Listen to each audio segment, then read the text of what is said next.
الذي خلقني فهو يهدين، والذي هو يطعمني ويسقين، وإذا مرضت فهو يشفين، والذي يميتني ثم يحيين، والذي أطمع أن يغفر لي خطيئتي يوم الدين.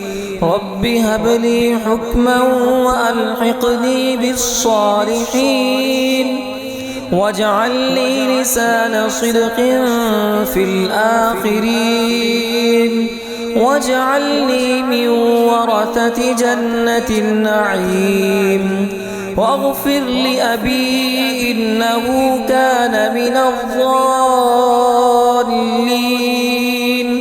ولا تخزني يوم يبعثون، يوم لا ينفع مال ولا بنون إلا من أتى الله بقلب سليم.